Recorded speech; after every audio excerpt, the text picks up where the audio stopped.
Control structure. इस video में हम कंट्रोल स्ट्रक्चर के बारे में स्टडी करेंगे। सी प्लस प्लस में जो है कंट्रोल स्ट्रक्चर क्या फंक्शन परफॉर्म करता है और कितनी टाइप्स की जो है वो कंट्रोल स्ट्रक्चर हमारे पास अवेलेबल है। A statement which control the flow of execution in a program is called control structure. Program की एग्जीक्यूशन या फ्लो ऑफ एग्जीक्यूशन जो है स्टेटमेंट जो कंट्रोल करती हैं उसे हम कंट्रोल स्ट्रक्चर करते हैं। There are three kind of control structure to control the execution of flow. तीन तरह की हमारे पास कंट्रोल स्ट्रक्चर जो हैं वो अवेलेबल हैं जो कि एग्जीक्यूशन प्रोग्राम की एग्जीक्यूशन ऑफ फ्लो को जो है वो कंट्रोल करते हैं। The control structure are use to implement the program logic. Control structure जो है वो किसी प्रोग्राम की लॉजिक को इम्प्लीमेंट करने के लिए यूज़ होते हैं। लेट्स सी कितनी टाइप्स के हमारे पास कंट्रोल स्ट्रक्चर जो है वो अवेलेबल हैं। First one is a sequence. In sequence structure, statements are executed in same order in which they are written in a program.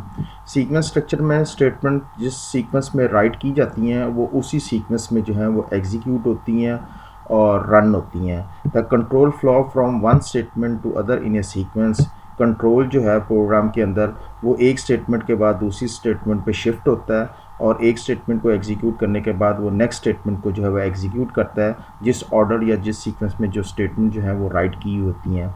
All the statement are executed exactly once.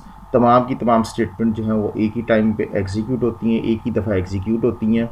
It's mean no statement is skip, no statement is executed more than one. It's mean के sequence structure के अंदर कोई statement जो है वो skip नहीं होगी और कोई स्टेटमेंट जो है वो एक से ज़्यादा दफ़ा एग्जीक्यूट नहीं होगी। लेट्स सी कि हमारे पास एक प्रोग्राम है जिसमें हमने दो वेरिएबल्स के अंदर इनपुट लेनी है, उनका एवरेज कैलकुलेट करना है और उसको प्रिंट करवाना है। तो सीक्वेंस स्ट्रक्चर जो इनका हम डेवलप करेंगे। फर्स्ट ऑफ ऑल हमारे पास जो स्टेटमेंट होगी प्रोग्राम के अंदर, दो वेरिएबल्स के अंदर हमने इनपुट किया, पहली स्टेटमेंट एग्जीक्यूट हुई। उसके बाद हमने दो वेरिएबल्स की वैल्यू को सम अप करके 2 पे डिवाइड किया और एवरेज कैलकुलेट किया। ये नेक्स्ट स्टेटमेंट एग्जीक्यूट करेगा प्रोग्राम एंड देन कंट्रोल जो है वो नेक्स्ट स्टेटमेंट में ट्रांसफ़र होगा और नेक्स्ट स्टेटमेंट जो है वो एवरेज को प्रिंट करेगा। तो ये हमारे पास एक सीक्वेंस स्ट्रक्चर की एग्जांपल थी जिसके अंदर हमने दो वेरिएबल्स में इनपुट किया, उसका एवरेज कैलकुलेट किया और उसको प्रिंट किया। तो फर्स्ट स्टेटमेंट एग्जीक्यूट हुई, उसके बाद नेक्स्ट स्टेटमेंट एग्जीक्यूट होगी और उसके बाद उससे नेक्स्ट स्टेटमेंट जो है वो एग्जीक्यूट होगी। तो दैट इज़ सीक्वेंस स्ट्रक्चर था जिसमें एक एग्जैक्टली हर स्टेटमेंट एक दफ़ा एग्जीक्यूट हुई और कोई स्टेटमेंट जो है वो स्किप नहीं हुई। उसके बाद नेक्स्ट हमारे पास जो स्टेटमेंट है कंट्रोल स्ट्रक्चर के अंदर that is selection. A selection structure select a statement or set of statement to execute on the basis of condition। select structure के अंदर हमारे पास स्टेटमेंट, ये एक स्टेटमेंट भी हो सकती है और मोर देन वन स्टेटमेंट भी हो सकती हैं जो कि एग्जीक्यूट होंगी, बट वो डिपेंड करती हैं कंडीशन के ऊपर। अगर कंडीशन के ऊपर डिपेंड करते हुए जो है वो स्टेटमेंट एग्जीक्यूट होंगी। In this structure, statement or set of statement is executed when specific condition is true and ignored when the condition is false। It's mean कि इस स्ट्रक्चर के अंदर एक स्टेटमेंट या एक से ज़्यादा स्टेटमेंट जो है वो एग्जीक्यूट हो सकती हैं, बट वो डिपेंड करती है एक स्पेसिफिक कंडीशन के ऊपर। अगर वो कंडीशन ट्रू है तो वो स्टेटमेंट सेट ऑफ स्टेटमेंट या एक स्टेटमेंट जो है वो एग्जीक्यूट होगी या अदरवाइज़ उसको इग्नोर कर दिया जाएगा। और दूसरी सूरत ये भी हो सकती है कि ट्रू होने की सूरत में एक स्टेटमेंट या set of statement, block of statement जो है एग्जीक्यूट हो और फॉल्स होने की सूरत में दूसरा सेट या सेट ऑफ स्टेटमेंट जो है वो एग्जीक्यूट हो। इसकी हमारे पास जो एग्जांपल है इफ़ सिंपल स्टेटमेंट है कंट्रोल स्ट्रक्चर के अंदर, सिलेक्शन स्टेटमेंट के अंदर इफ़ एल्स है, नेस्टेड इफ़ है और switch statement. These are the example of selection statement जो कि हम फर्दर स्टडी करेंगे। अगर हमारे पास एक कंडीशन है जिसमें स्टूडेंट के मार्क्स अगर 50 से ऊपर हैं तो वो हमारे पास पास का मैसेज डिस्प्ले करे और अगर 50% से या 50 से नीचे मार्क्स हैं तो फेल जो है वो डिस्प्ले हो। तो ये बेसिकली हमारे पास एक सिलेक्शन स्टेटमेंट है। तो अगर ये प्रोग्राम जो है वो एग्जीक्यूट होता हुआ जब स्टेटमेंट कंट्रोल जो है वो इस स्टेटमेंट के ऊपर शिफ्ट होगा तो मार्क्स में अगर आपके पास जो वैल्यू अवेलेबल है if that is greater than 50 तो कंट्रोल जो है वो यहाँ पे शिफ्ट हो जाएगा और मैसेज जो है वो पास डिस्प्ले होगा। और अगर मार्क्स के अंदर जो वैल्यू पड़ी है which is not greater than 50 तो ये कंडीशन फॉल्स हो जाएगी, यानी कि फॉल्स होने की सूरत में, नो होने की सूरत में जो है वो फेल स्टेटमेंट जो है वो डिस्प्ले होगा। तो ये हमारे पास जो है सिलेक्शन स्टेटमेंट की एक एग्जांपल है, जिसमें ट्रू होने की सूरत में एक स्टेटमेंट एग्जीक्यूट हो रही है और दूसरी इग्नोर हो रही है, और अगर फॉल्स है तो फॉल्स होने की सूरत में दूसरी स्टेटमेंट जो है वो एग्जीक्यूट हो रही है और फर्स्ट वन जो है वो इग्नोर हो रही है। So that is selection statement. Next हमारे पास रेपिटिशन है।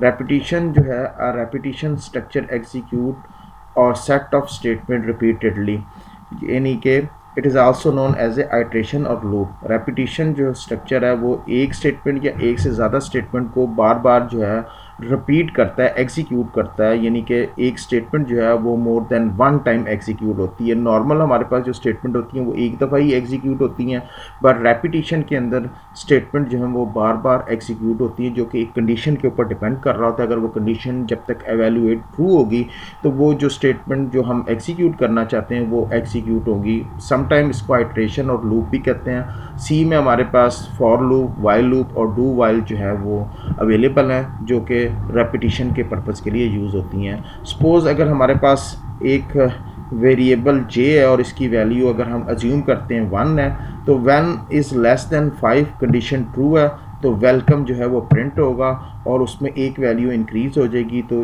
j की वैल्यू 2, और उसके बाद स्टेटमेंट जो है कंट्रोल जो है वो दोबारा यहाँ पे शिफ्ट होगा और दोबारा अगेन j की वैल्यू जो है वो चेक की जाएगी। अब j की वैल्यू हमारे पास 2 है which is also less than 5, and then फिर वेलकम प्रिंट होगा और उसके बाद फिर j की वैल्यू में एक इंक्रीज़ हो जाएगा 2, यानी कि 2 वैल्यू ऑलरेडी थी और एक और इंक्रीमेंट हुआ तो 3 हो गया, और इसी तरह दोबारा स्टेटमेंट ऊपर जाएगी, उसकी एवेल्यूएशन होगी, j की वैल्यू स्टिल 3 है और आपके पास जो है लेस देन 5 है, कंडीशन ट्रू होगा।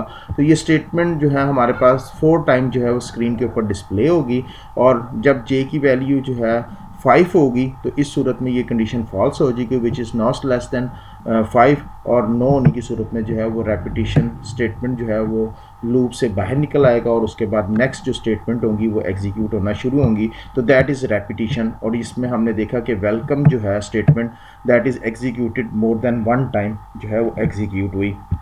इसके बाद हमारे पास फंक्शन कॉल है। Function call is a type of statement that moves the control to another block of the code। ये फंक्शन कॉल स्टेटमेंट जो है वो हमारे कंट्रोल को किसी दूसरे ब्लॉक ऑफ कोड या प्रोग्राम के दूसरे सेक्शन की तरफ जो है वो मूव करता है। The control return back after the executing all statement in the block, और जब हमारा कंट्रोल उस ब्लॉक में मूव हो जाता है, उस फंक्शन में या मॉड्यूल में मूव हो जाता है, तो वो तमाम स्टेटमेंट उस फंक्शन या मॉड्यूल की एग्जीक्यूट होने के बाद कंट्रोल वापस उसी ब्लॉक में आता है जहाँ से कंट्रोल शिफ्ट हुआ था।